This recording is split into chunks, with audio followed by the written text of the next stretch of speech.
Podemos dar início aos nossos trabalhos.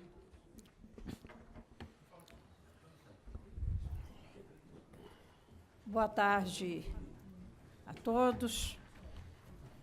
Verificado o quórum, declaro aberta a sessão extraordinária do Conselho da Justiça Federal. Por que extraordinária? Porque teremos 2 sessões neste mês. Saúdo todos os conselheiros presentes. Já estivemos de manhã, menos o ministro Sanseverino e a ministra Isabel Galotti e o subprocurador, que representa aqui o Ministério Público Federal. Registro a presença da conselheira Maria de Fátima Freitas Labarré, vice-presidente do Tribunal Regional Federal da 4ª Região, que veio em substituição ao conselheiro Thompson Flores, o qual não pôde comparecer à sessão por motivo justificado. Registro também a presença, também no período dessa tarde, do juiz federal Fernando Marcelo Mendes, que é presidente da JUF, do doutor Felipe Sarmento Cordeiro, que representa o Conselho Federal da OAB, e do subprocurador-geral Aurélio Vigílio Veigas Rios. Repito, que representa o Ministério Público Federal nessa sentada. Submeto a ata da sessão anterior à aprovação do colegiado, esclarecendo que a ata já foi disponibilizada pelo nosso sistema eletrônico e indago dos eminentes pares se todos estão de acordo com os termos da ata. Então, está aprovada a ata da sessão anterior.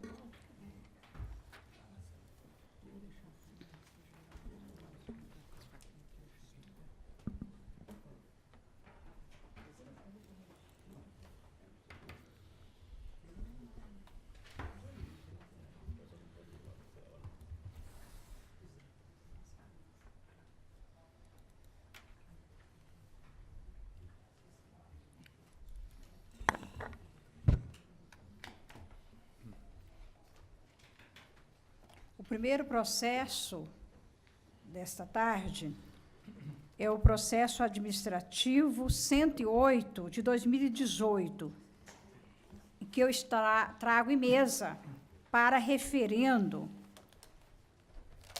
de 3 resoluções,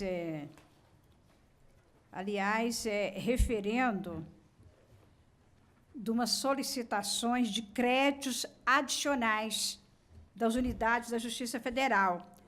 É aquele sistema, né, de remanejamento interno entre as unidades do º grau, bem como da edição das resoluções, isso com base na edição dessas resoluções do CJF 486, 487, 489 de 2018. E eu não indago dos eminentes pares, se quer que dê o resumo aqui da... Não há necessidade, né? Isso é questão rotineira aqui no Conselho da Justiça Federal. Então, indago dos eminentes pares se todos referendam este voto da presidente. De acordo. Proclamo o resultado. O Conselho, por unanimidade, referendou o encaminhamento das solicitações de créditos adicionais a serem atendidas por autorização legislativa. Depende ainda de autorização legislativa. O remanejamento interno entre as unidades da Justiça Federal de 1º grau, bem como a edição das citadas resoluções. O segundo processo é o 280, também de 2018. Eu estou trazendo para referendo a portaria CJF 227/2018, de 28 de junho do corrente ano. E é também uma matéria batida que dispõe sobre a designação de juízes federais, 2 juízes federais, Bianô Arruda Bezerra Neto e Poliana Falcão Brito, integrantes da turma recursais dos juizados especiais federais das seções judiciárias dos estados da Paraíba e de Pernambuco, para compor, na condição de membro efetivo e suplente, respectivamente, a Turma Nacional de Uniformização dos Juizados Especiais Federais, em razão do término dos mandatos magistrados que os antecederam. Indago dos bens pares se todos estão de acordo e que referenda a decisão também da presidente. De acordo? Então, o Conselho, por unanimidade, referendou a portaria CJF número 227, de 28 de junho de 2018. O terceiro processo é o 002 de 2017.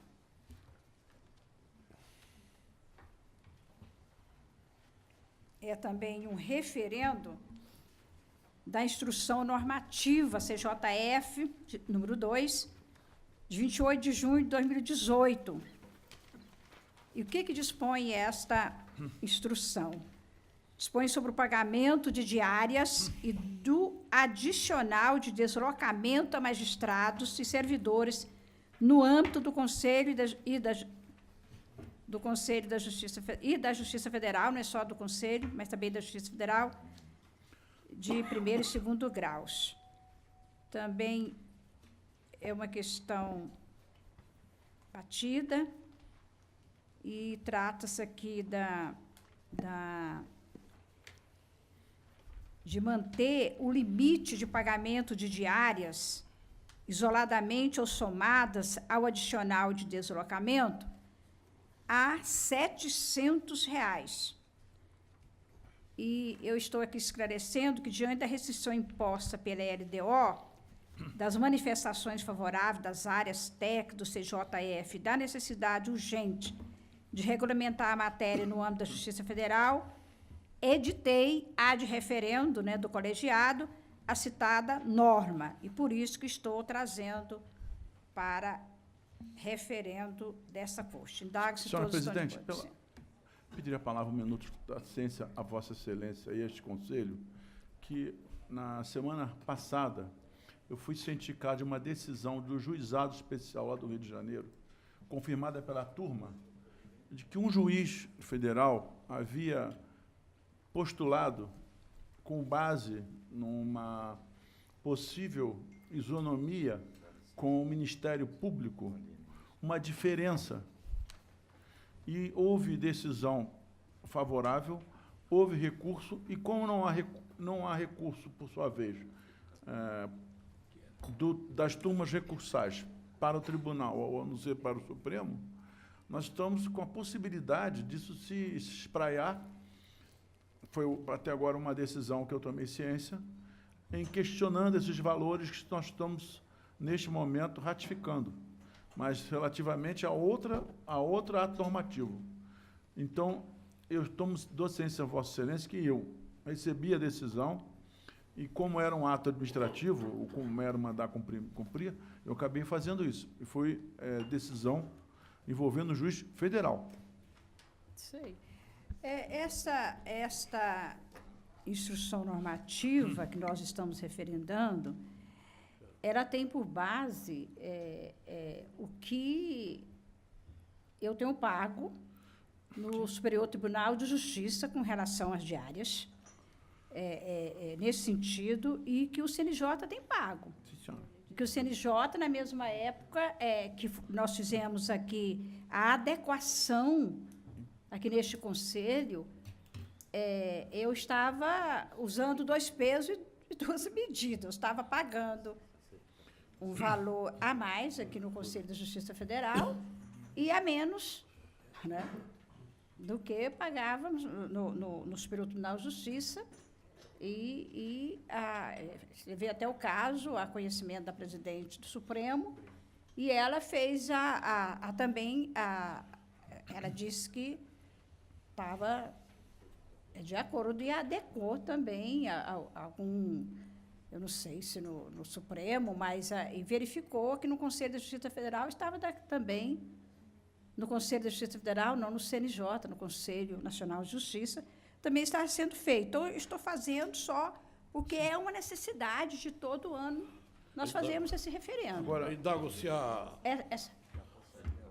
De acordo a com a advocacia- LDO. a advocacia da União não recorreu nesse caso? recorreu para a turma, houve recurso, mas a turma Mas que turma? manteve Para que turma? a turma recursal do Juizados juizado especiais? especial.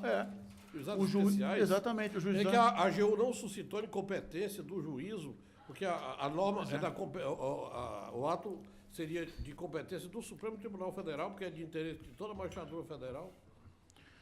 A solução que eu teria seria suscitar essa questão para a AGU voltar, mas eu recebi a comunicação, obrigado, e esse problema, que é um problema atualmente de um caso, ele pode se espraiar e gerar uma série de decisões. Então, como lidar com esse problema? Como o tribunal deve lidar com esse Agora, problema? né? Agora. Agora, o problema é lá da segunda região, né? Da segunda região. Da segunda região. Aqui e nós estamos seguindo Sim. essa limitação imposta pela própria LDO, Sim. não é? Agora, eu tomei decisão eu disse cumpra-se, porque já tenho transitado julgado. Agora fica essa A não questão. ser que a própria AGU entra Isso com vai uma gerar o ação RPV, rescisória, né? Porque não vai pagar administrativamente, tem que ser o RPV, né? Decisão judicial transitada de julgado, eventualmente. Né? Apenas comunicando a Vossa Excelência o problema, que ele existe, ele é real, e não deve ficar num único caso. E aí fica a questão. Todo o sistema da Justiça Federal fixa um valor e temos uns casos isolados que não chegam até aqui por causa da competência dos juizados especiais. Como resolver isso? É um problema. É um problema essas situações que decidem, não é? Sem a cautela devida e que fere aí, além de normas que regulam a matéria, fere o próprio princípio da isonomia, né? Sim. Fere a Constituição, porque a competência seria do Supremo Tribunal. Né? Pois é. Sim. Que está todos assim. Então, eu posso proclamar o resultado? Então, o Conselho, por unanimidade, referendou a Instrução Normativa CJF número 2, de 28 de junho de 2018.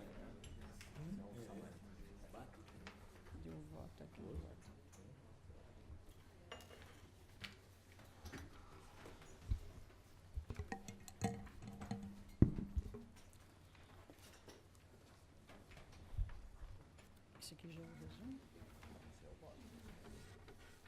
Resumo, tá aqui, deixa eu ver se aqui.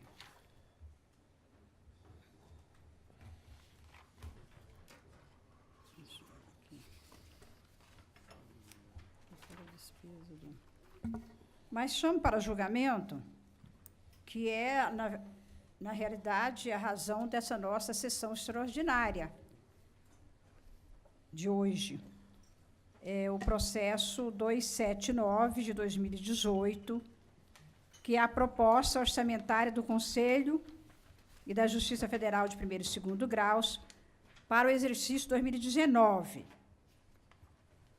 Eu esclareço que a proposta orçamentária da Justiça Federal monta ao valor de 12 bilhões 436 milhões 395.741 reais para atendimento das despesas com pessoal e encargos sociais, benefícios de assistência judiciária a pessoas carentes, a JPEC, pensões, custeio e projetos distribuídos entre as unidades conforme a seguir.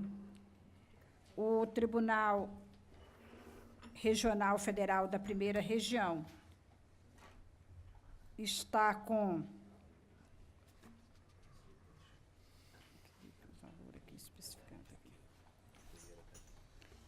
com 3 bilhões 194 milhões 52.313 reais. O Tribunal Regional Federal da Segunda Região, 1 bilhão 1.795 milhões 55 R$ A terceira região, R$ 2.464.643.039. A quarta região, por R$ 2.102.861.705. E a quinta região, com R$ 1.417.884, R$ 1.417.884.070. E o CJF, com R$ 100 bilhões,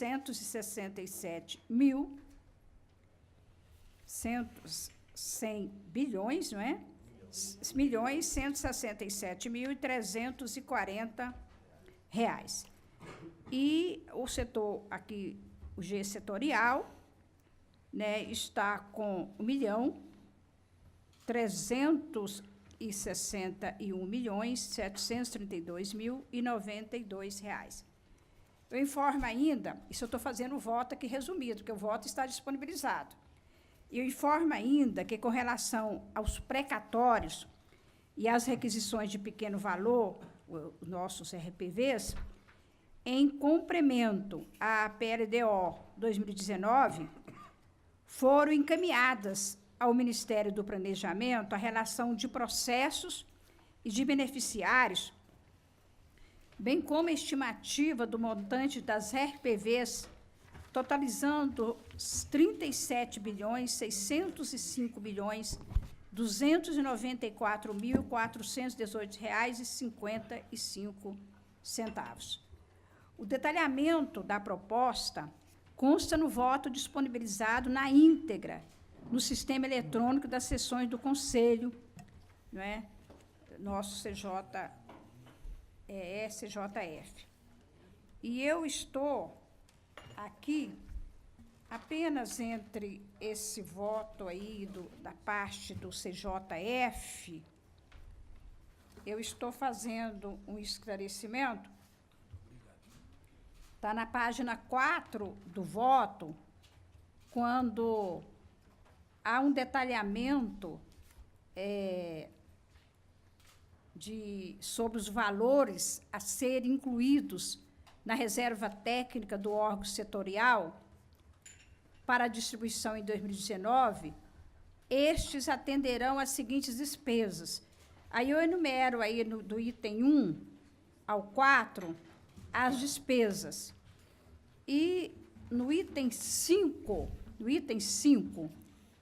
quando está escrito aí R$50 milhões para atendimento de despesa de custeio. Na verdade, esses R$50 milhões, eles estão sendo incluídos no orçamento aí do setorial aí, do CJF, não é? E que, posteriormente, o novo presidente, não é, poderá ou deverá distribuir entre os 5 tribunais. Isso foi um pleito do próprio presidente. Nós tivemos uma conversa que teve um pleito desses R$50 milhões, eles ficarem aqui no Conselho da Justiça Federal e que, posteriormente, eles deverão ou serão divididos junto a todos os tribunais. Então, é importante fazer esse esclarecimento para que todos, né, leiam direitinho aí a página 4 do voto, onde estão sendo feitos esses esclarecimentos. E eu prossigo aqui dizendo que... Mais algum dado importante? Eu estou aqui votando pela aprovação então, dessa proposta orçamentária da Justiça Federal para o exercício de 2019, apenas com uma ressalva.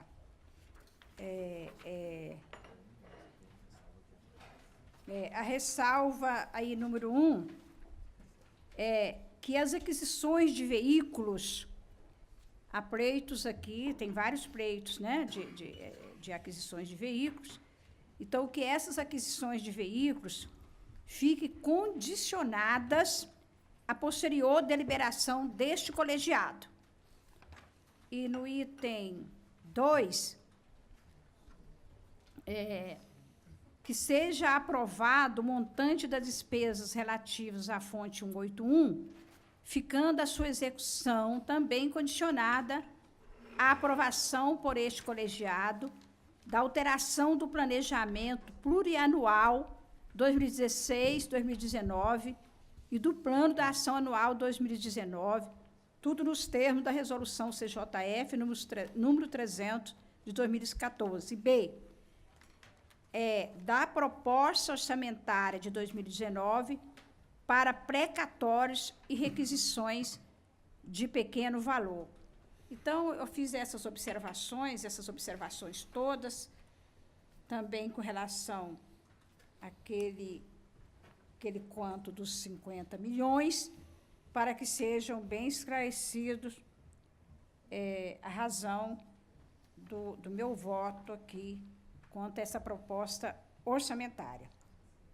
Eu indago dos eminentes pares se querem que eu faça maior esclarecimento.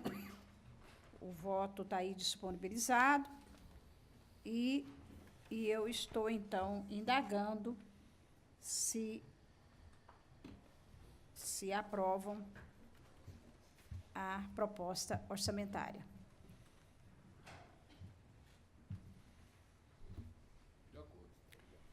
Então, eu proclamo o resultado. O Conselho, por unanimidade, aprovou a proposta orçamentária do Conselho da Justiça Federal, de primeiro e segundo graus, para o exercício 2019, bem como a proposta de precatórios e requisições de pequeno valor, RPVs, nos termos do voto da relatora. Senhora Presidente, a respeito daquela questão referida pelo eminente presidente da 2ª Região, o conselheiro André Fontes, a minha assessoria me traz a informação de que o Supremo Tribunal Federal reconheceu a repercussão geral do tema relativo à equiparação do valor das diárias devidas a magistrados e membros do Ministério Público em recurso extraordinário, de modo que o tema será ali apreciado, solucionado. Né? Obrigado, ministro. Uma informação as questões, muito oportuna. Muito obrigado. Os processos, então, estão paralisados na nossa questão. Muito obrigado. Talvez possa rever muito aquele boa cumprimento informação, da que a gente decisão. fica mais tranquilo com relação. Até porque nós, assim, gestores, ficamos sempre com aquela preocupação, não é, até porque respondemos pelo CPF, né, com esses pagamentos. Então, uma preocupação muito grande com relação ao tema. E eu chamo agora o processo 376 de 2018, que estou também trazendo em mesa, é relativo ao plano anual de aquisição de veículos da 1ª Região para o exercício ainda deste ano de 2018. Eu esclareço aos eminentes conselheiros que a solicitação foi encaminhada ao Conselho da Justiça Federal pela presidência do Tribunal Regional Federal da 1ª Região. Em sua justificativa, o tribunal informou a necessidade de aquisição com urgência de um veículo blindado tipo SUV, para expansão da frota da seção judiciária do Estado de Rondônia, visando atender a magistrados, em especial ao juiz corregedor do Presídio Federal de Porto Velho, local para onde estão sendo transferidos presos de alta periculosidade e que lideram facções e organizações criminosas, conforme detectado pelo Serviço de Inteligência dos Organismos de Segurança Federal. Isso tudo foi, assim, apreciado pelos órgãos técnicos e examinado por mim. Eu registro também que o tribunal encaminhou os demonstrativos exigidos no artigo 12 da Resolução CJF, número 72, de 2009. A previsão de recursos orçamentários, dispomos, não é? O alinhamento ao planejamento estratégico do órgão e a manifestação da unidade de controle interno daquela seccional. As unidades técnicas do Conselho manifestaram-se favoráveis ao pleito, informam ainda aos eminentes conselheiros, né, como é de praxe, o voto foi disponibilizado na íntegra, com antecedência no sistema eletrônico das sessões do Conselho. E eu estou votando pela aprovação do plano anual de aquisição desse veículo, não é, desse veículo blindado, da primeira região, e reforçando que é referente ao exercício de 2018. Indago dos ministros pares se todos estão de acordo. De acordo. Foi matéria bastante urgente. Então, o Conselho, por unanimidade, aprovou o plano anual de aquisição de veículos da primeira região, referente ao exercício de 2018.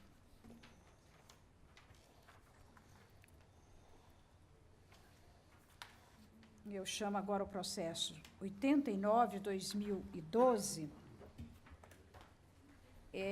relator o conselheiro Carlos Moreira Alves, e é um requerimento da Associação dos Juízes Federais do Brasil, a AJUF, pleiteando o recálculo de passivo referente à atualização monetária do auxílio alimentação, de modo a ser utilizado o indexador IPCA como índice de correção monetária e a consequente atualização do valor recebido.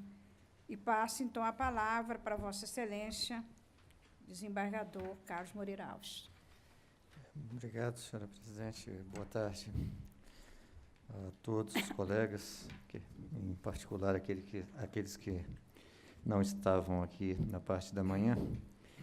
Como Vossa Excelência anunciou, cuida-se de um requerimento da AJUF para recálculo de passivo referente à atualização monetária do auxílio alimentação, que, na informação que tinha, teve utilização para satisfação desse passivo da taxa referencial, e a AJUF pretende que o elemento de indexação seja revisto para fins de utilização do IPCA nos moldes do que foi decidido pela Suprema Corte no julgamento da ADI 4.357, que cuidou dessa questão no pagamento de precatórios, e também naquilo que foi decidido pela Suprema Corte no RE 870947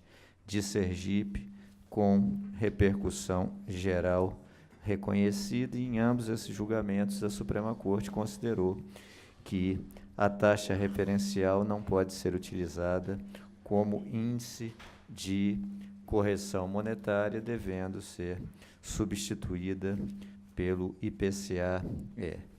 Eu vou fazer um resumo, disponibilizei o relatório e o voto aos colegas. Já antecipo que o meu voto acompanhou o parecer da área técnica, mais particularmente da assessoria jurídica da diretoria-geral desse Conselho, no sentido do indeferimento que foi encaminhado na forma da seguinte emenda. Eu vou...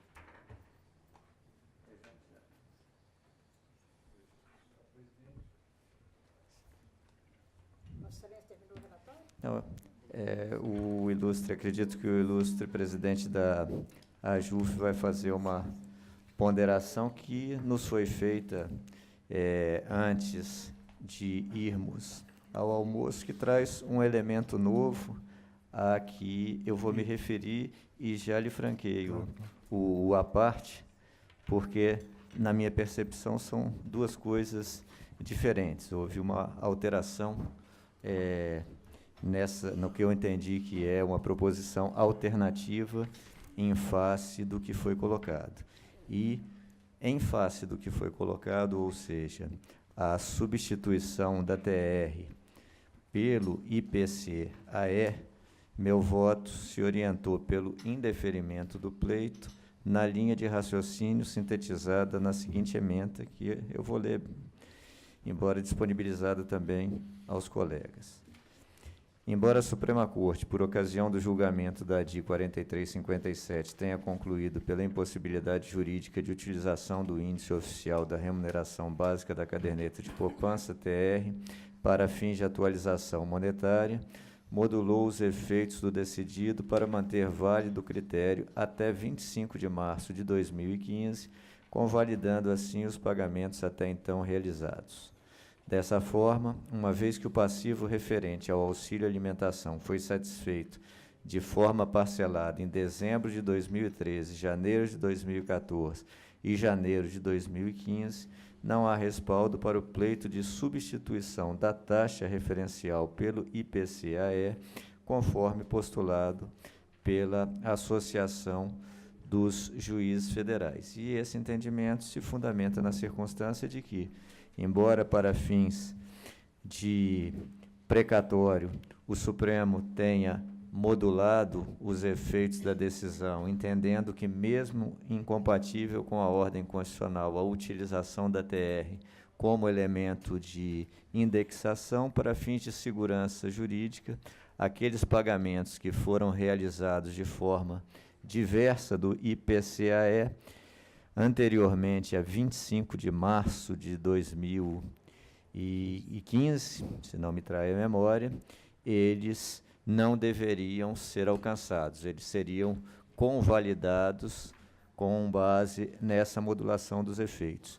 E, no julgamento mais recente do RE 87.947, se utilizou da mesma tese, mas sem se tratar de nenhuma modulação de efeitos. Essa questão está em aberto, por isso entendi eu, na mesma linha do entendimento da área técnica, pela impossibilidade de se acolher o pleito como formulado.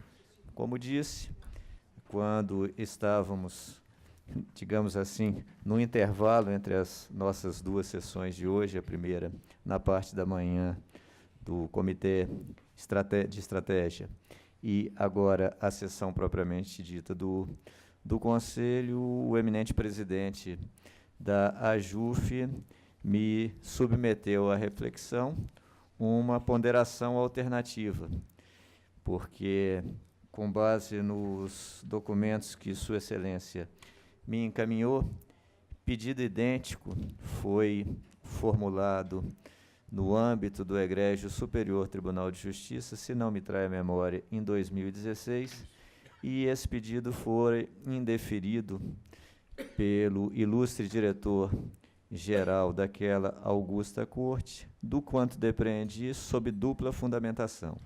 A primeira, de que, no âmbito do Egrégio Superior Tribunal de Justiça, para pagamento desse passivo, não fora utilizado como elemento de indexação a TR, mas o INPC. E a diferença entre o INPC e não a TR e o IPCAE seria mínimo, sequer justificaria, do ponto de vista econômico, uma alteração. E o segundo fundamento é exatamente esse, de que eu estou me valendo para indeferir, como disse, a proposição, digamos assim, original da AJUF, no sentido de que houve uma modulação de efeitos pela Suprema Corte, convalidando pagamentos que foram feitos para fins de precatório antes de 25 de março de 2015, com base em indexador diverso do IPCAE, entre eles a TR. Foram esses dois fundamentos, e Sua Excelência complementou o raciocínio dizendo, olha, no âmbito da Justiça Federal, foi utilizado um outro elemento indexador, que foi esse sim, a TR. Referiu-se, Sua Excelência, que cálculos foram feitos com relação à diferença entre do que eu depreendi a TR e o INPC, e aí o cálculo matemático seria significativo, não daria aquele valor irrisório que, na ótica da direção geral do Egrégio Superior Tribunal de Justiça, sequer justificaria, pelo aspecto simplesmente econômico, uma revisão daquela questão.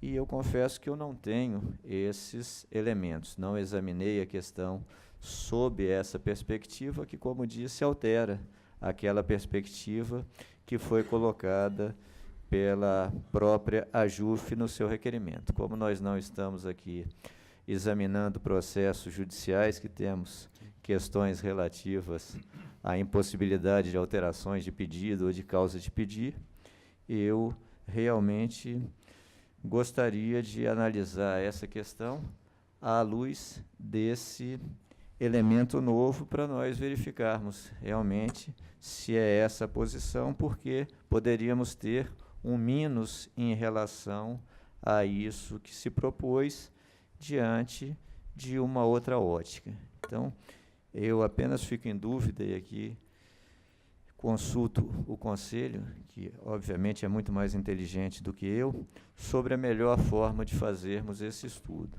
Ou eu retirar o processo de pauta, pedir esses elementos técnicos aos órgãos técnicos, ou nós convertermos o julgamento em diligência, já solicitarmos esses esclarecimentos, e tão logo eu os tenha, eu então renovo a questão junto a esse egrégio colegiado. Não sei qual das duas perspectivas é mais prática. Senhora vou presidente, começar consultando. Eu vou passar a palavra para o doutor Fernando, presidente da AJUF, para... Obrigado, Excelência. alguns Só minutos. para um esclarecimento, é que, como Sua Excelência, o presidente Moreira Alves, esclareceu, eu trouxe essa informação porque esse mesmo pedido que a AJUF apresentou perante o Conselho da Justiça Federal foi apresentado junto ao STJ. E no Superior Tribunal de Justiça foi reconhecido que o índice de correção utilizado para o pagamento desse passivo foi o NPC. Então, não justificaria o recálculo, porque a diferença seria irrisória. No âmbito da Justiça Federal, como foi calculado com base na TR, a diferença é significativa. Então, o que a gente ponderou nessa formulação é que seja aplicado a isonomia, para que, então, seja reconhecido, no âmbito da Justiça Federal, o mesmo critério de correção que foi aplicado pelo Superior Tribunal de Justiça, uma vez que o pagamento do passivo é o mesmo. E, nesse sentido, Sua Excelência está encaminhando, eu acho que seria prudente que a área técnica fizesse esse recálculo com base nesse mesmo índice, para que seja apurada, para que não haja um tratamento, então, diferenciado entre a Justiça do primeiro e segundo grau e o Superior Tribunal de Justiça. É nesse sentido que a JUF trouxe essa informação, com base no esclarecimento que foi prestado pelo próprio Superior Tribunal de Justiça. Mas o índice o que o órgão técnico já manifestou é que, no caso dos juízes federais, no caso que nós estamos examinando, já tinha sido aplicada a TR, o índice teria sido a TR, com base nesse julgamento da própria ADI, né? Sim, presidente. 4357, né? Na verdade, a JUF ponderou são dois aspectos. O primeiro aspecto, que é jurídico, é que a modulação da DI 4357, ela seria restrita aos pagamentos feitos por base em precatórios. Como se trata de um pagamento de um passivo administrativo, não haveria esse óbito. Essa é uma questão jurídica que, obviamente, aí o Conselho vai avaliar. Mas o que nós apresentamos agora é uma situação fática nova, presidente, que, independente da DI 4357, o que nós estamos pleiteando é que haja um tratamento uniforme em relação ao mesmo passivo, tanto no âmbito da Justiça Federal de primeiro e segundo grau, como foi feito em relação ao Superior Tribunal de Justiça. Então, ainda que exista essa questão da DI 4357, internamente há uma diferença de tratamento. E para nós é importante que essa questão seja apreciada e se esse valor seja recalculado com base no mesmo índice que foi pago perante o STJ, para que seja apurado se há uma diferença a ser paga e que se ela é significativa ou não.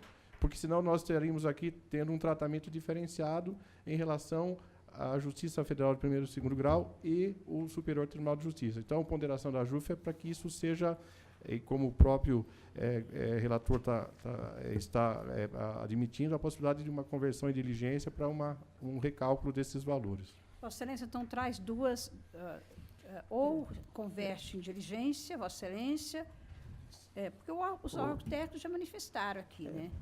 Vossa Excelência converte em diligência. Eles se manifestaram, senhora presidente. Eu estou pensando em termos práticos, porque os órgãos técnicos se manifestaram em face de uma perspectiva que foi colocada, a verificação em face do IPCAE. Sob o ponto de vista jurídico, como já foi colocado, meu voto indefere a proposição como ela foi formulada, por, no meu entendimento, não haver respaldo legal. A JUF, do que eu depreendi, até para fazer mais prática a questão, ao invés de nós nos atermos do quanto eu depreendi àquilo que foi pedido especificamente nesse processo, e a JUF formular depois com base nessa nova causa de pedir, com base nessa alteração, que eu confesso que eu não vejo impedimento no âmbito administrativo, ao invés de formular um novo requerimento para que se façam os estudos técnicos adequados a esse novo requerimento, que tem uma causa de pedir completamente diferente. A JUF sustenta que, enquanto toda a Justiça Federal de primeiro e segundo grau teve esse passivo corrigido com base na TR, o Egrégio Superior Tribunal de Justiça teve esse mesmo passivo, independentemente da questão que nem existia ainda na época, judicializada do IPCAE, da adequação da TR como índice de correção monetária,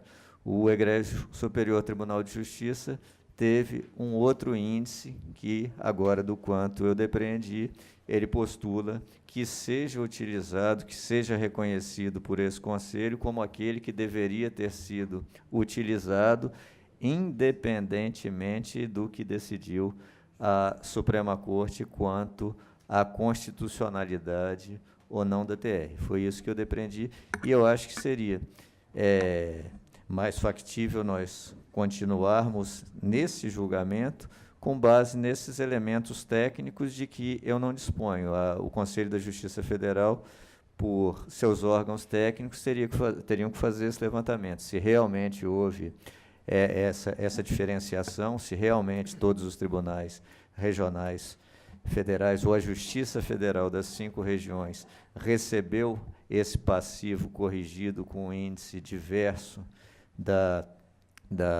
do aplicado no âmbito do Egrégio Superior Tribunal de Justiça, enquanto montaria essa diferença, e aí sim nós entrarmos na questão jurídica se, sob o fundamento de tratamento igualitário, haveria, então, esse direito que a JUF postula de revisão desses cálculos, não levando-se em consideração o IPCAE, mas sim levando-se em consideração o INPC e a diferença entre ele e a TR. Eu não sei qual das duas formas seria mais prática, se eu simplesmente, junto com o Conselho, nós suscitarmos a conversão do julgamento em diligência. Eu acredito que essa seria a forma mais prática e mais rápida, e assim que essa diligência fosse cumprida, o processo voltaria a mim e eu traria na sessão imediatamente após ter esses elementos, ou se simplesmente nós retiraríamos de pauta esse processo e eu monocraticamente faria esse pedido de diligência e traria novamente. Era essa então, a dúvida prática. Indagar sobre a proposta da conversão do julgamento em diligência. Senhora presidente, só 2 segundos. Eu ouvi atentamente e eu estou naquele mesmo entendimento inicial de Vossa Excelência, pelo que eu entendi. Na verdade, nós estamos a discutir aqui, não é que se é certo, nem qual é o valor, pelo que eu entendi, do IPCA ou do INPC. O que está aqui se levantando, pelo que eu entendi, é que, a nível dos ministros do Superior Tribunal de Justiça, se pagou com um nível diferente, com um índice diferente, o INPC. E se seria um tratamento ou não desigual, quando para os demais juízes da Justiça Federal se está pagando pelo índice considerado inferior em termos de valores, INPC. Não seria o quanto. Quanto vai dar, nem quanto vai dar. Seria o seguinte, o aspecto jurídico. Vai se aplicar a isonomia ou não? Eu estou entendendo, ministro Moreira Alves, entendi, Vossa Excelência, os argumentos. Porque se a gente levar, ministra Laurita e senhores conselheiros, pelo lado da assessoria técnica do Conselho de Justiça Federal, não vai dar em nada. Você diz, por quê? Não, mas não é assessoria técnica, não, Excelência. É converter em julgamento para colher esses dados. Não, mas não é isso, para saber valores, porque ele falou também um Não, aspecto de valores. mas essa é uma questão secundária. De valores, porque não, valores não vai dar, porque, evidentemente, os valores a nível, se for fazer para o INPC, vai dar mais, não é? Evidentemente vai dar mais. Porque Não, o índice Excelência, vai dar muito mais, porque, não, na verdade... é isso que eu estou dizendo. Mas o aspecto não é esse, ministra Laurita. É saber o seguinte, aplica-se ou não a isonomia. Eu acho que a questão é essa, é jurídica exclusivamente. Mas eu acho, ministro, que para aplicar também a isonomia, os conselheiros têm que estar, assim, com todos os elementos dentro dos autos. Não é que eu estou sendo contrário, não. É bom esclarecer. Sim. Porque eu acho que os valores, para mim, não é o que vai impressionar. Honestamente, o que vai me impressionar, ministro Moreira Alves, é jurídico, é legal se aplicar o mesmo tratamento que determinados magistrados, mesmo de tribunais superiores, mas é magistrado, receberam, e os outros estão recebendo a menos, sim ou não? É esse o que eu vou julgar quando chegar aqui. Vossa Excelência, parece que é algum esclarecimento, eu quero esclarecimento nesse sentido. É isso que nós vamos fazer, conversão em diligência para isso. Se Vossas Excelências me permitirem, eu esclareço que eu tive a mesma ponderação inicial que teve o eminente ministro Humberto. O que vai nos orientar é a questão jurídica da isonomia, essa nova causa de pedir.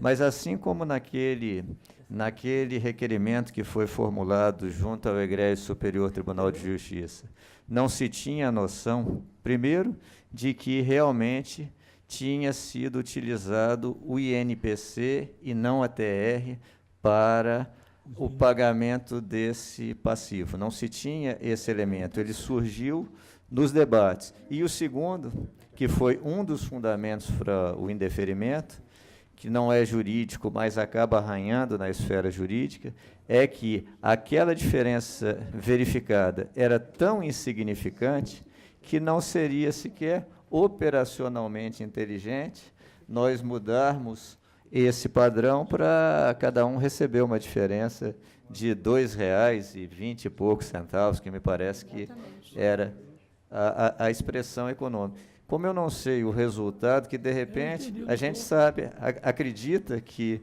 a diferença entre o INPC e a TR deva ser bem superior a isso, mas é uma crença. Então, esse elemento eu gostaria de ter para a gente verificar, embora não seja esse o fundamento determinante, o fundamento jurídico, para a gente verificar esse impacto e também para saber se realmente houve essa distinção de índices utilizados. É evidente, o presidente da AJUF tem toda a credibilidade possível, mas nós precisamos desse dado, a meu ver, concretamente no processo, para saber se realmente... Por isso é que eu não me animei a enfrentar de logo a questão. Nós poderíamos até fazê-lo quase que condicionalmente, dizendo, não, se foi realmente isso, nós decidimos nesse sentido, ou poderíamos, mas eu não queria fazer isso no escuro, eu queria ter uma segurança um pouquinho maior com relação a esses elementos. Então, como vota o conselheiro André Fontes? Senhora presidente, egrégio conselho, na última vez que me vi numa situação assemelhada, eu pedi vista. E aí o que aconteceu? Eu determinei internamente que se fizesse uma verificação. E, na verificação, para surpresa minha, os dados que estavam em discussão não correspondiam ao que nosso setor havia apurado. Eu trouxe um voto que acabou sendo um voto completamente diferente dos demais e que, na conclusão, acompanhava o relator pela negação. E aí aconteceu, houve embaixo da declaração, e eu, vinculado ao meu voto, houve uma mudança geral por conta da votação que estava em discussão originalmente, e meu voto ficou completamente excêntrico num debate centrado numa outra discussão. Por essa razão, eu tenho 3 alternativas agora aqui. A primeira é repetir o erro de pedir vista e trazer em verificação ao tribunal e incorrer no risco de ter uma terceira opinião, além das 2 que foram mencionadas, e os debates poderiam seguir, como seguiu no outro caso, de uma linha e eu para outra. A segunda situação são os poderosos argumentos do conselheiro Moreira Alves, sempre muito correto, muito cirúrgico nos argumentos. A despeito de eu ter recebido aqui memorial entre as sessões, que chamava a atenção de uma grande injustiça, segundo a AJUF, que as palavras sempre sábias e muito convincentes do ministro Humberto Martins trouxeram à tona. Então, dos três caminhos, o que me confortaria sempre é o pedido de vista para examinar concretamente. Até porque a JUF está a me dizer aqui, pelo menos me disse há pouco, que o valor da diferença supera em 4 zeros o 2, alguma coisa reais.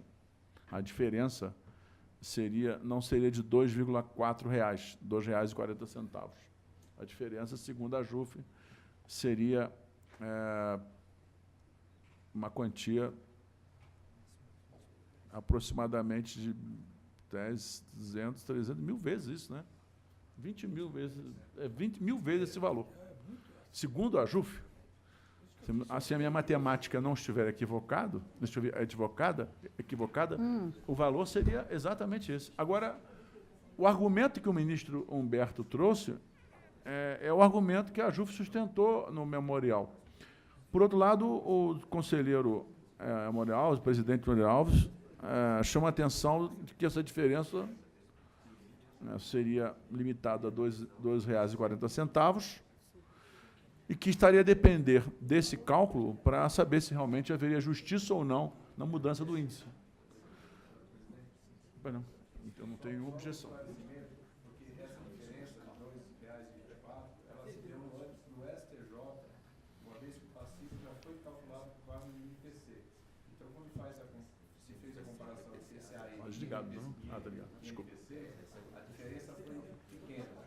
Quando se faz a comparação entre IPCAI e TR, como a JUF, isso está no processo, foi instruído pelas áreas técnicas, a diferença é significativa. Mas, de uma maneira mais clara, presidente, e na linha do que o conselheiro ministro Humberto Martins ponderou, o pleito da JUF, no caso, independente do valor a ser pago, independente da diferença que exista ou não exista, o que nós pleiteamos, e aí tem um caráter estritamente jurídico, é a aplicação da isonomia para que o Conselho reconheça o direito de que esse passivo seja corrigido pelos mesmos índices que foram aplicados pelo Superior Tribunal de Justiça. Ou seja, que seja corrigido com base no INPC. Essa decisão, como bem ponderou o ministro Humberto, ela independe, na verdade, do quanto. Porque o quanto pode ser maior ou menor que esse. Mas o que nós temos aqui, do ponto de vista jurídico, é o tratamento da isonomia.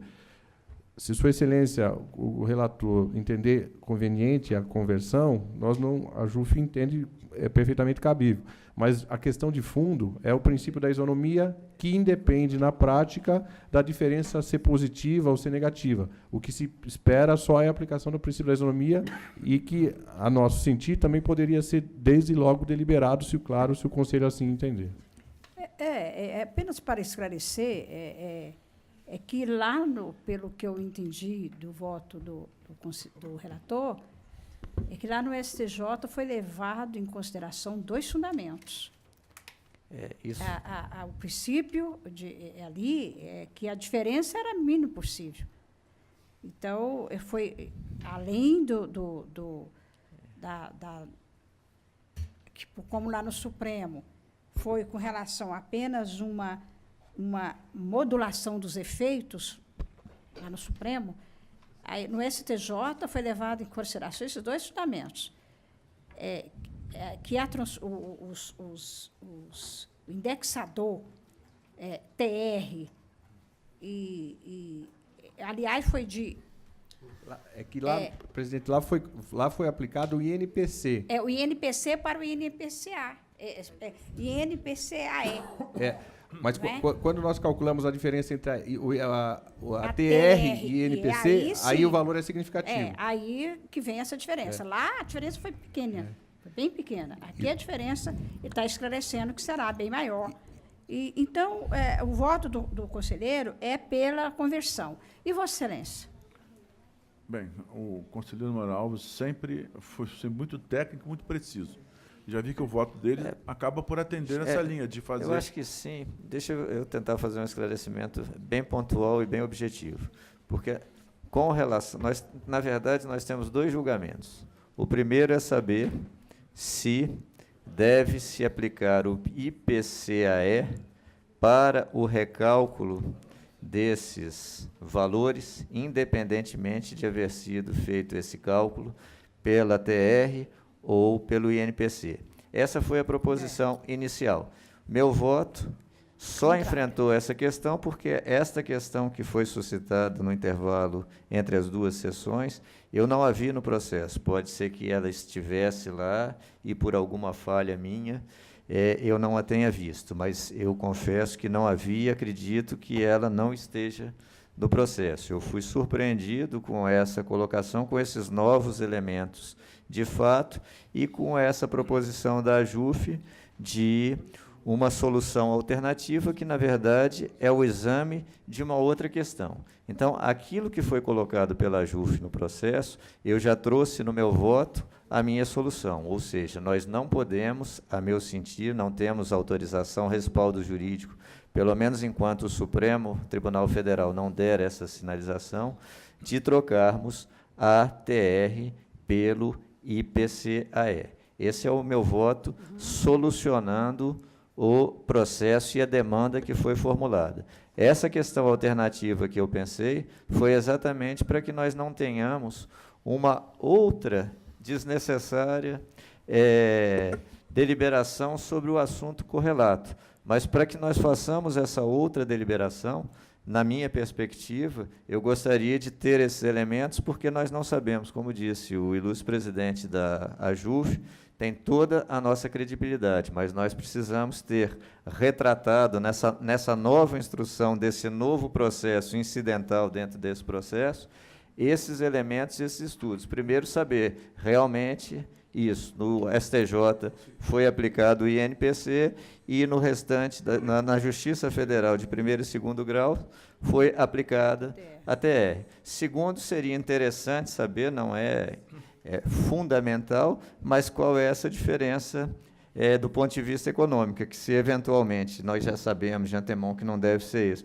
mas representar os mesmos R$ 2 ou R$ 5 ou R$ 10, nós vamos estar na mesma equação que levou o ilustre diretor-geral do Superior Tribunal de Justiça a rejeitar o mesmo pedido que foi formulado, o idêntico pedido que foi formulado no âmbito do STJ, por aquilo que eu entendi que um dos fundamentos, porque, independentemente desse valor também, o ilustre diretor-geral rejeitou aquela pretensão com o mesmo fundamento que está sendo utilizado por mim no meu voto para rejeitar a proposição inicial da AJUF, a substituição do índice que foi aplicado pelo IPCAE, porque não houve nenhuma sinalização nesse sentido da Suprema Corte. Então, eu insistiria nessa conversão para podermos examinar, digamos assim, esse outro pleito incidental.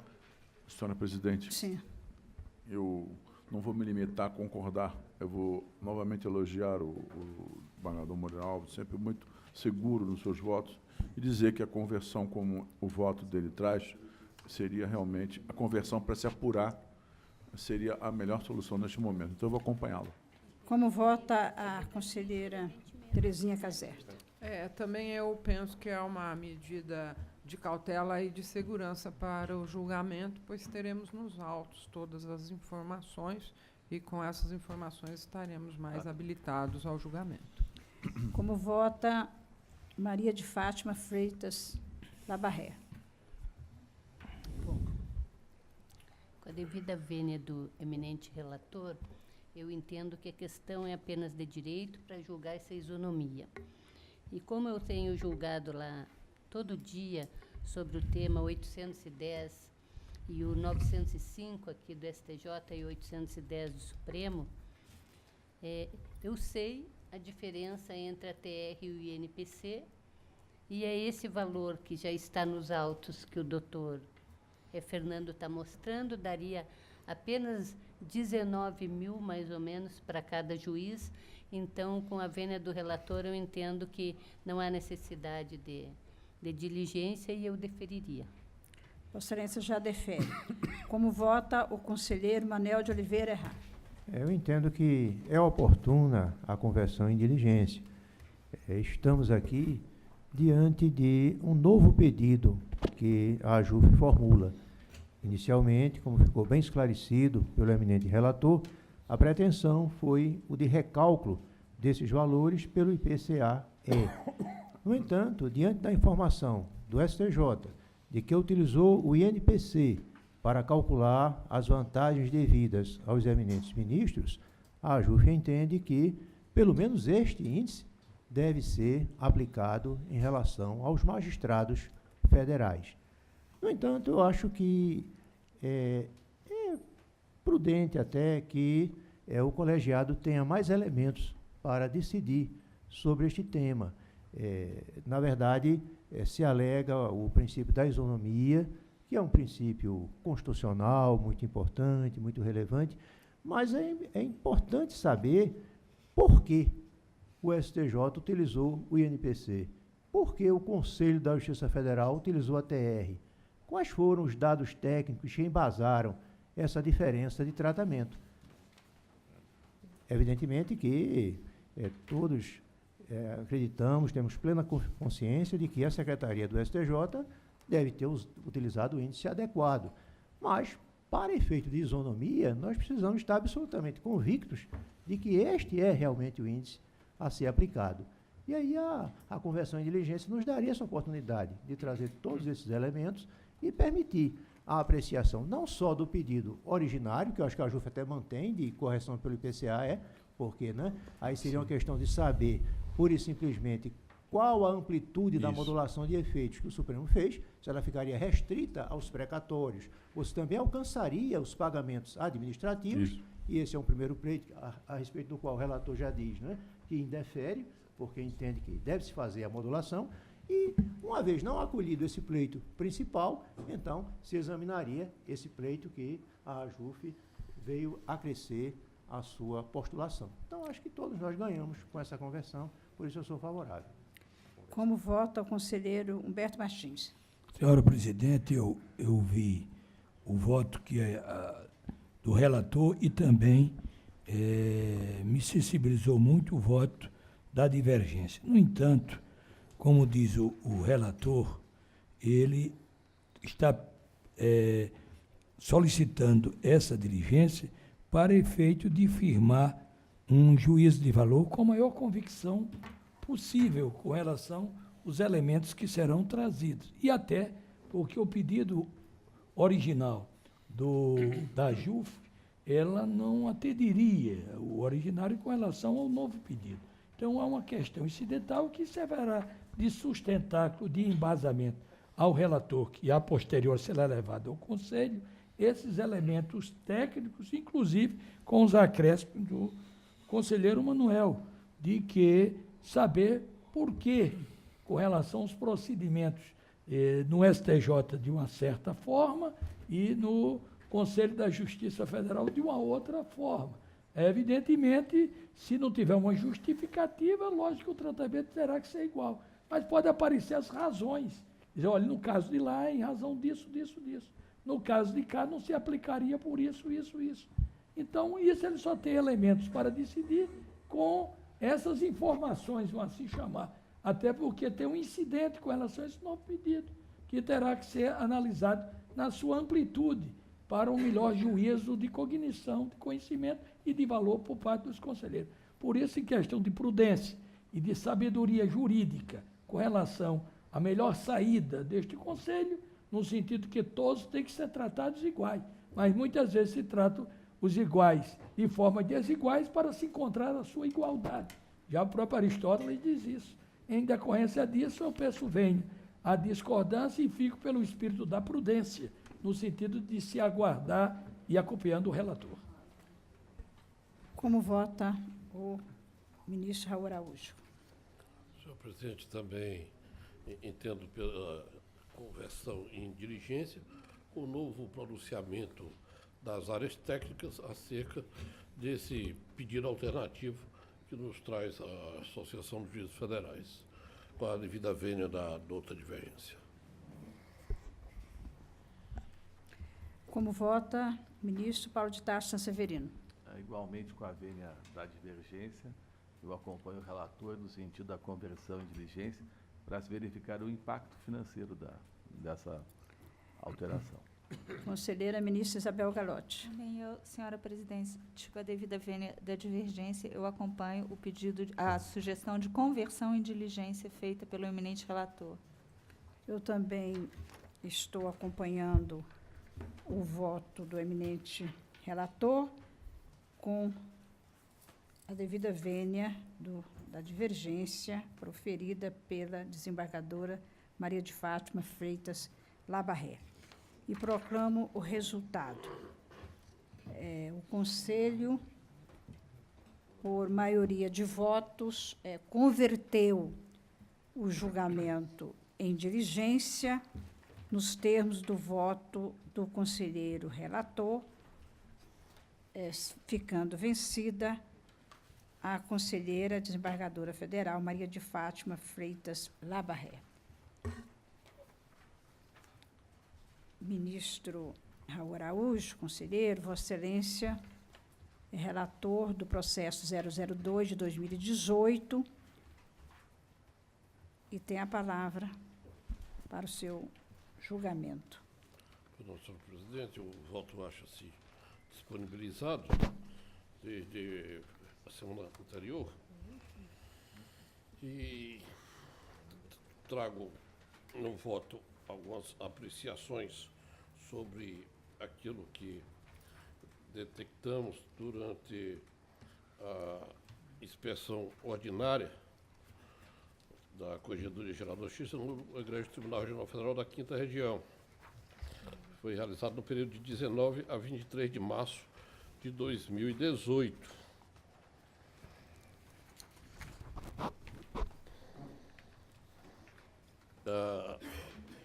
As unidades foram inspecionadas e adotou-se como referencial o período de março de 2017 a fevereiro de 2018, ou seja, os números são abrangentes desse período.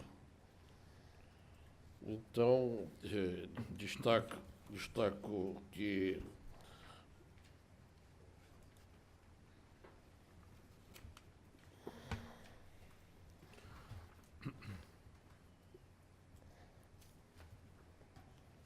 os dados examinados foram fornecidos pelo setor de estatística e verificou-se que a Corte recebeu, no período, 35.073 ações, as quais foram distribuídas entre as 4 turmas, e a decisão é equânime, porque não há especialização. De modo que cada turma recebeu aproximadamente 8.558 processos.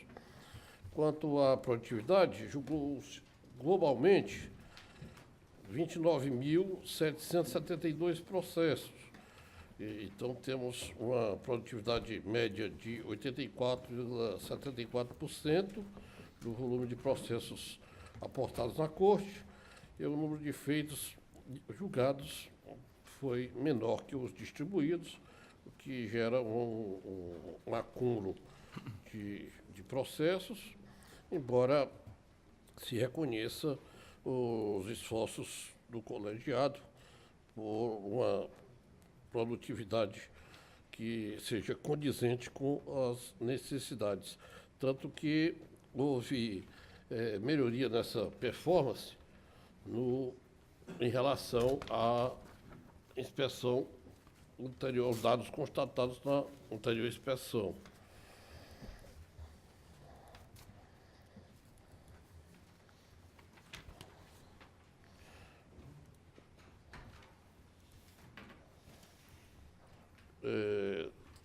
Temos aqui a produtividade setorial do tribunal. Na primeira turma, 78,87, com 8.648 processos distribuídos e 6.821 julgados. Na segunda turma, de 92,27, com 8.808 processos distribuídos e 8.127 julgados. Terceira turma, 75,56, 8.016 distribuídos e 6.057 julgados. Quarta turma, 90,62, sendo 8.760 distribuídos e 7.938 julgados.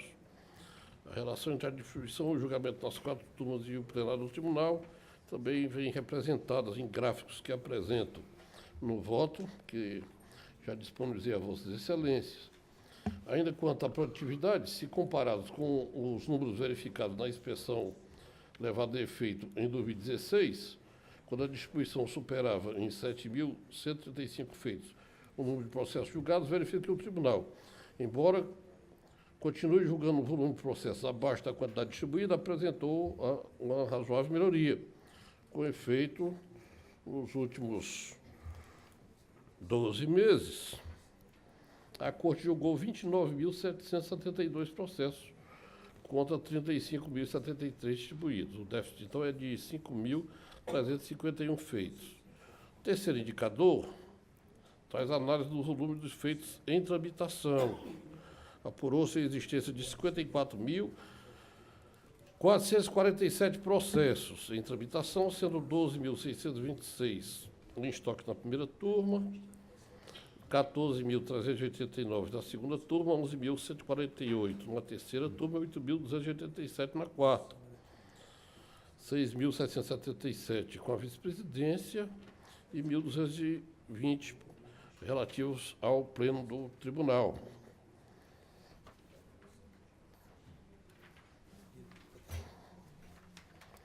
Esse resultado reclama atenção, pois não se logrou ainda evitar a elevação do acervo em andamento no tribunal.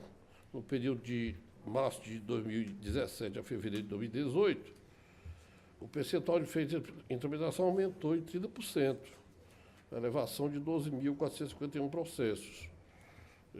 A Corte tem adotado medidas com a convocação de juízes para auxiliar nos julgamentos, e leva-se em conta também que não se tem controle sobre o aumento de demandas que aportam a qualquer tribunal, nem aqui da região, nem em qualquer tribunal, claro. Obtidos esses são fatores exógenos que são considerados também nessa avaliação que fazemos. Obtidos os índices de distribuição, produtividade e tramitação relativos ao período de março de 2007 a fevereiro de 2018, quando teve lugar a expressão, passa-se a cotejá-las com a série histórica, iniciada no ano de 2012, a fim de se constatar a evolução em evolução. E tem-se, então, que o acervo era decrescente até meados de 2014, quando ocorreu a inversão da curva de tramitação. Em 2012, tinha-se um acervo de 62.047 processos em tramitação, que caiu em meados de 2014 para 31.315 feitos, quer dizer, baixou de 62 mil para 31 mil. No período posterior, de 2015 a fevereiro de 2018, o estoque vem voltando a crescer. E atualmente é de 54.447 processos. A Corte já teve 62.000 47. Né? E a análise dessa curva demonstra a necessidade de atenção com os indicadores de produtividade do tribunal, revelando que o número de processos pendentes de julgamento em fevereiro de 2018 está, após uma clara redução do acervo para 31 mil, retornando ao patamar de 2012. O quarto indicador, a análise comparada dos processos concluídos para julgamento dos gabinetes, tem-se uma considerável variação do número feito conforme o gabinete de cada desembargador. Numa comparação entre extremos, constam 5.474 processos prontos para julgamento naquele mais assoberbado, contra apenas 635 processos naquele que apresentou melhor resultado. Tem uma diferença bastante expressiva de mais de 7 vezes. Para fins comparativos, portanto, segue o gráfico que ilustra a situação do acervo dos processos concluídos por gabinete. O voto vem sempre ilustrado com esses gráficos. Quanto ao acompanhamento da gestão processual e o perfil geral do acervo por tempo de tramitação, tem-se que, a respeito da meta 2 do CNJ, processos em tramitação distribuídos até 2014 e sem primeiro julgamento, que em fevereiro de 2018 somavam 452, equivalente a 0,83% do acervo total. E trago o gráfico também com esse demonstrativo. Por fim, sobre os indicadores de produção, deve-se mencionar, ainda sobre os indicadores de produção, deve-se mencionar que em relação à meta 3, cujo objetivo para o Judiciário é fomentar o alcance do percentual mínimo de 2% de processos conciliados, não houve apresentação de qualquer resultado dos gabinetes. Então, isso também merece uma atenção daquela corte. A inspeção, contudo, não se restringe exclusivamente a apontar indicadores estatísticos de produção, mas busca também um diagnóstico mais amplo de cada corte regional. Assim, além da radiografia de eficiência, temos também que detectar boas práticas para uma gestão adequada dos processos, com sua posterior disseminação para os demais órgãos da Justiça Federal. E, nesse sentido, destaco, no tocante à redução do acervo, a convocação, as medidas adotadas ali, tidas como boas práticas, a convocação de juízes para auxiliar nos julgamentos, a implementação de práticas visando dar maior racionalidade ao controle do estoque, com a realização da triagem, reuniões periódicas com os servidores, desenvolvimento de sistema de business intelligence para auxiliar essas ferramentas de gestão do gabinete. No tocante à responsabilidade socioambiental, temos medidas de cuidado com o lixo reciclável, que fomenta programas sociais, com a manutenção de orquestra de música por parte de uma ONG, que aproveita os recursos obtidos com a venda desse lixo reciclável. Programa de visitas ao tribunal, com aulas de cidadania para estudantes da rede pública e Recife, interior do estado de Pernambuco. A instituição de concurso de redação para jovens do ensino médio, tratando do tema Justiça e Cidadania, e premiação com doações obtidas de entidades privadas. A coleta de cestas básicas para doação à comunidade carente.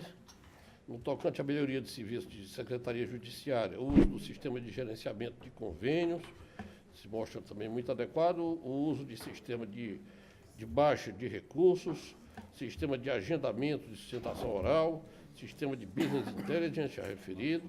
No tocante à melhoria dos serviços de Secretaria de Precatórios, a capacitação e treinamento dos servidores, a disponibilização transparente dos atos processuais praticados nos requisitórios, a disponibilização do estado demonstrativo de cálculo, o controle de alterações de dados dos requisitórios, o controle de prazos e a utilização dos sistemas Hermes de malote digital.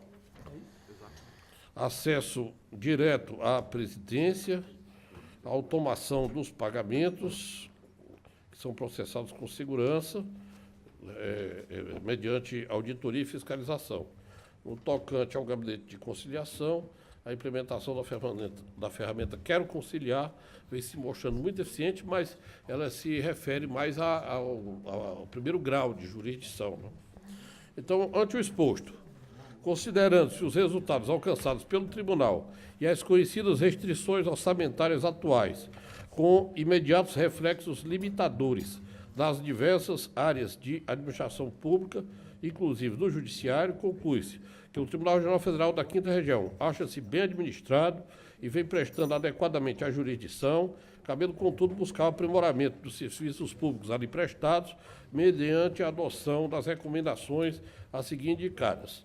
Temos, então, as seguintes recomendações gerais, objetivando adequar os procedimentos e parâmetros normativos e aprimorar a prestação jurisdicional e o serviço administrativo de apoio, sem prejuízo das recomendações específicas, que são aquelas destinadas a cada unidade do tribunal, né?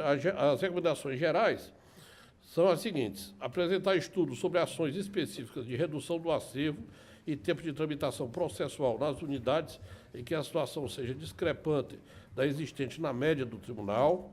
B, providenciar, dentro do possível, a lotação de servidores e o preenchimento de funções e cargos comissionados desocupados em alguns gabinetes, o que está impactando no aumento do acervo dessas unidades. C, rever a estrutura de pessoal para composição mínima própria para a vice-presidência, a fim de evitar a interrupção do fluxo de trabalho e manter a memória da unidade. D, melhorar os procedimentos de controle de prevenção, adotando-se critérios adicionais por nome da parte, número do CPF, natureza da ação, além de analisar a possibilidade de integração das bases dos processos em primeiro e segundo graus. E, tomar providências para eliminar a manipulação de dados críticos por parte dos terceirizados, especialmente no que se refere às credenciais para acesso a aplicações, gerenciamento de logs, consulta de histórico das alterações dos registros processuais para os usuários do sistema e integração de diversas bases processuais.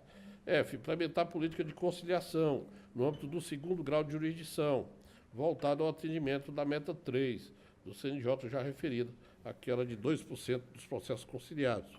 G, cumprir todas as recomendações específicas em cada unidade, contidas nos relatórios de áreas e unidades inspecionadas, que são anexos a este voto. São essas as considerações, conclusões e recomendações que, após inspeção ordinária realizada no Tribunal Regional Federal da 5ª Região, no período de 19 a 23 de março de 2018, submeto a elevada consideração do Egrégio Conselho da Justiça Federal.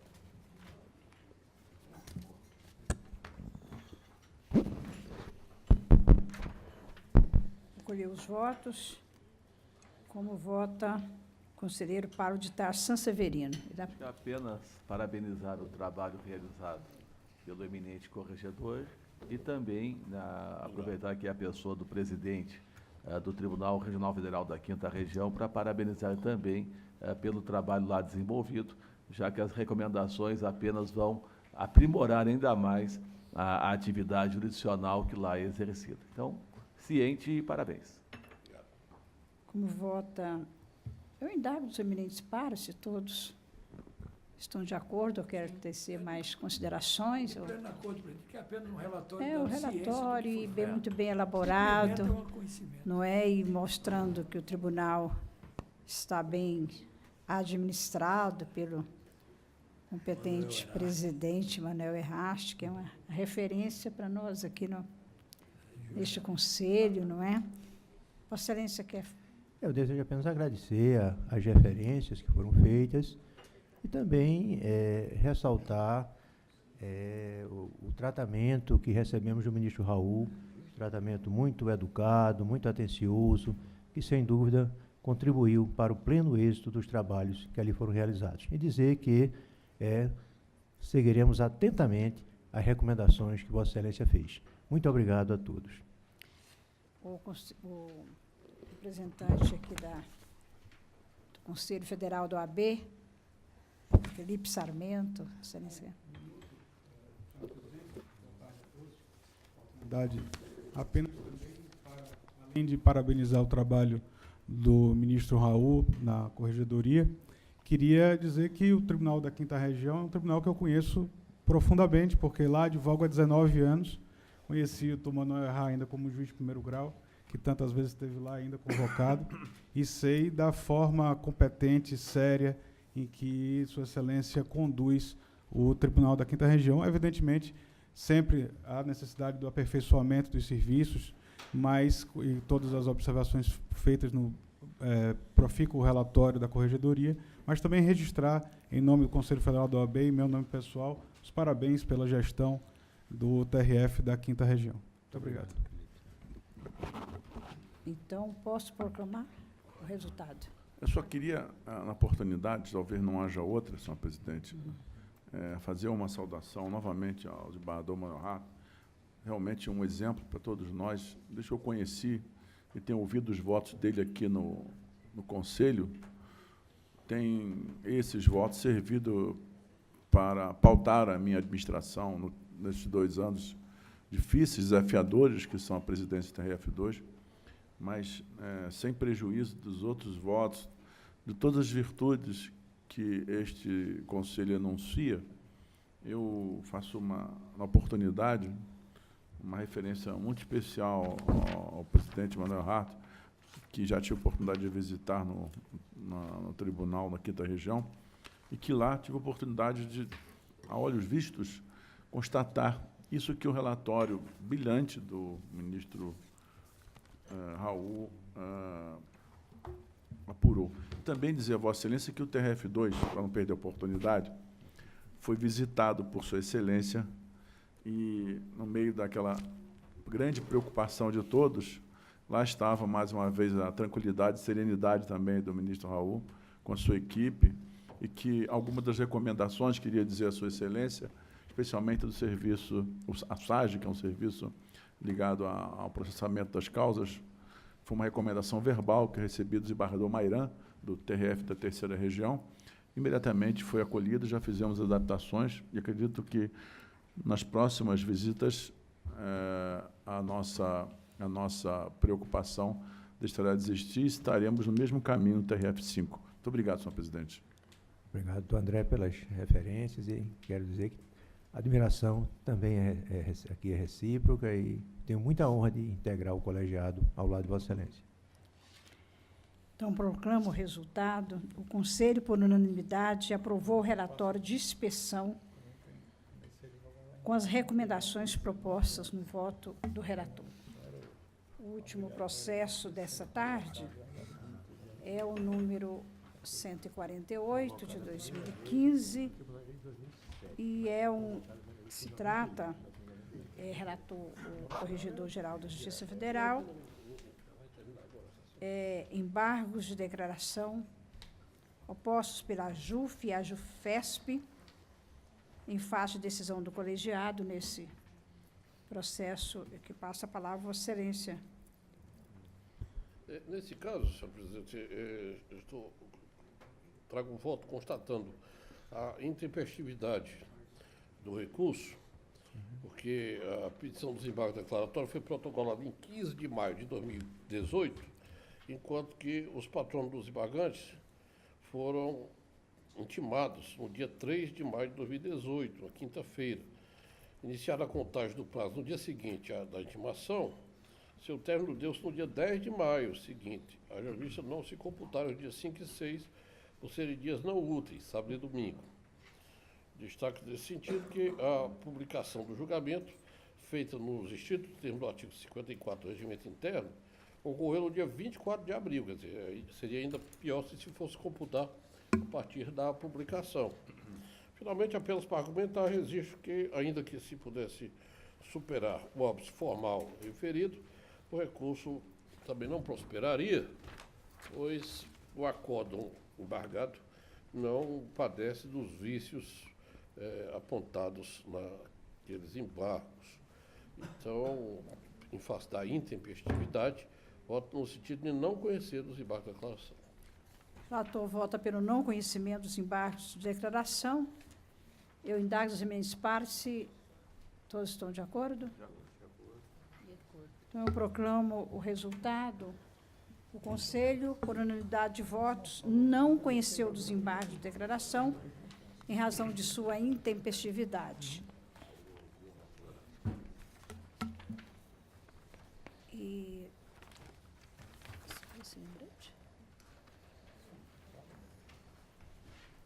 não temos mais processos a serem apreciados, e eu estou, então, confirmando a data da próxima sessão ordinária para o dia 27 de agosto, segunda-feira, às 14 horas, na sede do Conselho da Justiça Federal, em Brasília, nessa sede, não é? Que dia? E apenas lembrando que 27. 27. E lembrando que 27. é a última sessão da 14 horas. administração, da nossa administração, né, ministro Humberto Martins, e também lembrando que no dia 28 será a posse do ministro Humberto Martins como corregedor-geral do Conselho Nacional de Justiça, e no dia 29 a posse no Superior Tribunal de Justiça do presidente, do atual corregedor, né, que será o próximo presidente daquela corte, dia 28, às 17h30. Então, no dia 29 do ministro Humberto, dia 28, às 28 a minha, às 9 da manhã. às 9 da manhã. CNJ. E no Superior Tribunal de Justiça, no dia 29, às 17h30. Então, eu acho que vai ser bom que aproveita todos os dias aqui para todas as solenidades, não é? Fica mais barato o tempo de... Já está na casa? de orçamento curto, não é? Já aproveitaremos para todas as solenidades. E não temos mais nada Não tem escolha. a decidir. Eu declaro, então, encerrada essa sessão, agradecendo a presença de todos, bom retorno para os estados de origem, não é? E uma boa noite. Temos agora um compromisso às 17 horas no Tribunal Superior Eleitoral. Muito obrigada.